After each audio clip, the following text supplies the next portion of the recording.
நேற்று, இன்று, நாளை என்ன நடக்க போகுதுன்னு தெரியல. நான் இருப்பேனா? இல்ல நீங்க இருப்பீங்களான்னு கூட எனக்கு சரியா சொல்ல தெரியல. ஏன்னு கேட்டா, நேத்து சாயந்தரம் தான் ரோபோ சங்கர் சார் வந்து ஏதோ ஒரு ஃபங்ஷனுக்கு வந்த ஷார்ட்ஸ் வீடியோ நான் பார்த்தேன். காலையில உடம்பு முடியாம மஞ்சக்காமாலை எஃபெக்ட்ஸ் ரொம்ப அதிகமாயிட்டு ஹாஸ்பிட்டல்ல அட்மிட் ஆயிருக்காங்க அப்படின்னு நியூஸ் வந்து நான் பார்த்தேன். இப்போ ஒரு 5 நிமிஷம் முன்னாடி தாங்க ஃபோனை எடுத்து பார்க்கும்போது, ஃபர்ஸ்ட்டு வீடியோவே ரோபோ சங்கர் சார் வந்து காலமானார் அப்படின்னு சொல்லிட்டு ஒரு வீடியோ வந்திருந்தது. இது உண்மையா இருக்குமா? பொய்யா இருக்குமான்னு சொல்லி மனசுக்குள்ளேயே ஒரு குழப்பம். அதுக்கப்புறம் நான் நெறைய வீடியோ பார்க்கும்போது கன்ஃபார்மா அவர் இறந்துட்டார். சென்னையில இறந்துட்டாரு அப்படின்னு சொல்லியிருந்தாங்க. அது பார்க்கும்போது ரொம்ப கஷ்டமா இருந்தது.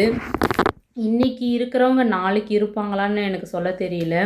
அதுக்கப்புறம் அவரோட இறந்துட்டாரு அப்படின்னு சொல்லி அவர் ஃபோட்டோ போட்டு வீடியோ போட்டு அந்த வீடியோ கமெண்ட்ஸ் எல்லாம் ஓப்பன் பண்ணி பார்த்தா, ஒருத்தர் கூட தப்பான கமெண்ட்ஸ பண்ணவே இல்ல.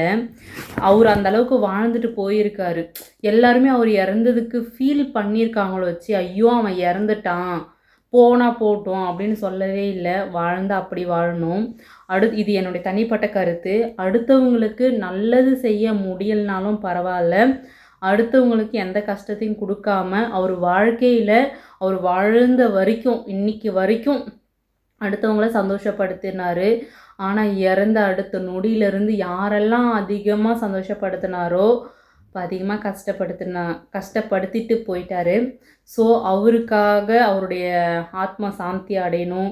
அதுக்கப்புறம் அவங்க மனைவி, மகள், மருமகன், அந்த குழந்தை, அவங்க சொந்தக்காரங்க எல்லாருடைய மனநிலையும் நல்லபடியா இருக்கணும். அவங்களுக்கு கடவுளுடைய ஆசீர்வாதம் கிடைக்கணும் அப்படின்னு சொல்லி எல்லாருக்காகவும், அவங்க குடும்பத்துக்காகவும் ப்ரேயர் பண்ணிக்கங்க.